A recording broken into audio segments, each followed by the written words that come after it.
I'm Father Robert Ballecer, the digital Jesuit, host of TWiET, This Week in Enterprise Tech on the TWiT network. And today I've got the Sony GS7 Google TV. The NSZ-GS7 is Sony's latest attempt to bring Google TV to the masses. This $200 box aims to be the perfect add-on to your entertainment center, providing internet-connected services and content to any HDMI-connected television. Out of the box, Sony provides the bare essentials, including a remote, the GS7, a power cable, and an IR blaster. My favorite feature of the GS7 has to be its remote. It's a two-sided unit that combines a keyboard on one side with the touchpad on the other. The remote is littered with buttons that look like they are designed to mimic a standard TV or DVR remote, a plus for the less technically inclined, while also including built-in extra functionality for users of PlayStations or Sony TVs. Powered by two AA batteries, the remote connects to the GS7 via Bluetooth and includes volume and channel rocker switches in a side configuration that will be familiar to smartphone users. The touchpad is multi-touch capable and lets you drag, drop, click, pinch, and zoom in the same way that you do with your laptop touchpad. The keyboard is compact, but still quite usable, definitely more so than trying to type in movie, music, and TV titles with a number pad.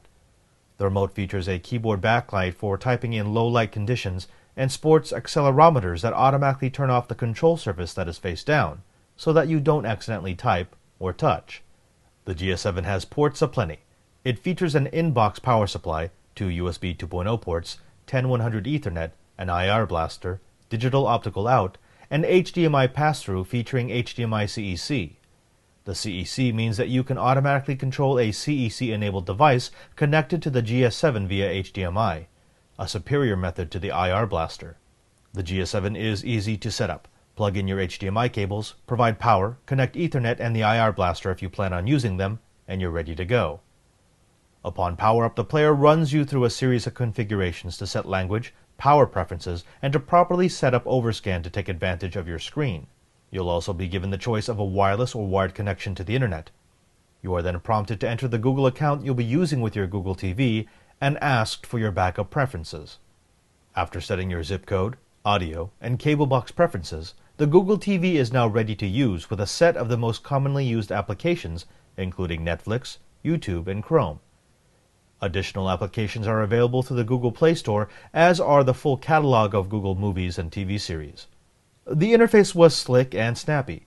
It was relatively easy to find content I was looking for, be it through Netflix, YouTube, or the Google Store. The keyboard and touchpad made it much easier to use the Google interface than a typical TV or cable box remote, and video and audio quality were top-notch, with no hint of stutter, lag, or pixelation. There are a few apps that work quite well on Google TV, including Pandora, YouTube, and Netflix, but there are still a fraction of the Play Store apps available for use on the GS7. This is partly made up by the inclusion of a Google Chrome browser, which I found to be full-featured and quite usable, but somehow still out of place and mismatched to the style of Google TV. The Sony GS7 definitely has a few things going for it. It is undoubtedly the best Google TV device ever to have come out, much better than the first generation. It's faster, it's slicker, it's easier to set up, easier to use, and it has ports galore. Everything from HDMI in and out with the control channel so I can control other devices through the HDMI connection, to USB, Ethernet, optical audio out, and the IR blaster. That being said, that's about it. On the con side, it still feels very much unbaked, unfinished. Some applications work, but some others don't, and some others don't work right.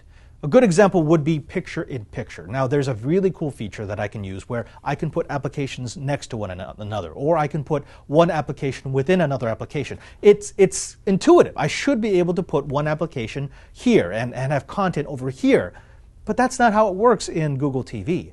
Some applications can be pictured and windowed and some others can't. Now, I'm sure there's reasoning behind it, but it doesn't feel intuitive.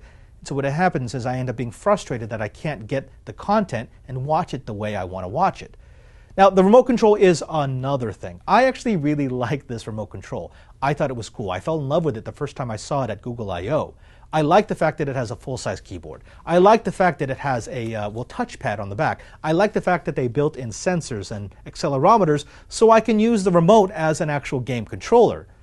But my enthusiasm for the device as a developer did not translate into the enthusiasm of the people who actually used it.